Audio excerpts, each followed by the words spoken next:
دیکھیے کہ آج دسمبر کی 30 تاریخ ہے اور کل انشاءاللہ ہفتے والے دن ہوگی 31، پھر اتوار کو یکم یعنی 2023 شروع ہو جائے گا۔ سب سے پہلی بات یہ کہ 2022 جو اس وقت موجود ہے ہمارے ہاں، ہمیں یہ سوچنا چاہیے کہ ہم نے اس مہینے کے اندر، اس سال کے اندر ہم نے کیا کیا، کیا ہم اللہ تعالیٰ اور اس کے رسول کے مطابق چلے یا نہیں چلے۔ تو لوگ اکثر تو باتیں کرتے ہیں کہ مولویوں کا کام یہی ہے کہ وہ اللہ اور اس کے رسول کی باتیں بتاتے ہیں۔ اگر مولوی اللہ اور اس کے رسول کی باتیں نہیں بتائیں گے تو کون اللہ اور اس کے رسول کی باتیں بتائے گا؟ اگر کوئی بندہ جاہل ہے، جس کو علم نہیں، وہ اللہ تعالیٰ اور اس کے رسول کی باتیں بتائے لیکن کوئی ایسی بات بتا دے جو قرآن اور حدیث میں نہ ہو، تو پھر جو بندہ سن رہا ہے وہ بھی جہنمی ہو جائے گا، جو اس کو سنا رہا ہے وہ بھی جہنمی ہو جائے گا۔ اللہ تعالیٰ نے علماء کو چنا اس لیے کیونکہ اللہ تعالیٰ قرآن پاک کے اندر ارشاد فرماتا ہے انما یخشی اللہ من عبادہ العلماء۔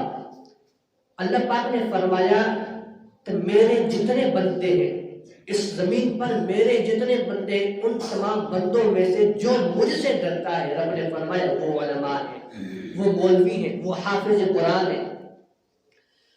تو ہمیں یہ سوچنا چاہیے کہ 2023 جو آنے والا ہے اور جو 2022 موجود ہے، جو سال چلا گیا پھر دوبارہ واپس نہیں آئے گا۔ مثال کے طور پر ایک بندوق لیں، بندوق سے آپ گولی چلائیں گے، گولی چلے جائے گی، واپس کبھی نہیں آئے گی۔ جو دن ہمارے گزرتے جا رہے ہیں ہمیں یہ سوچنا چاہیے کہ ہم اپنی آخرت کے لیے کیا کر رہے ہیں۔ اللہ تعالیٰ نے بارہا، آپ فرمائیے کہ سورہ حشر کا دوسرا رکوع آپ اٹھا کر دیکھ لیجیے۔ اللہ پاک نے فرمایا یا ایھا الذین آمنوا لا تقدموا بین یدی اللہ، اے ایمان والو تم نے کل کے لیے کیا تیار کیا ہے؟ کیا تمہارے نام اعمال میں نیکیاں ہیں یا بد ہیں؟ کیا تم نے برائیاں کی یا نیکیاں کی ہیں؟ تو اگر مومن ہوگا تو اس کا جواب یہی ہوگا نعم یا رب کائنات، ہم نے نیکیاں ہی کٹھی کی ہیں، ہم نے گناہوں سے کنارہ کشی کی ہے۔ اب جو سال آنے والا ہے، میں زیادہ اس پر گفتگو نہیں کرتا کیونکہ میرا موضوع کچھ اور ہے۔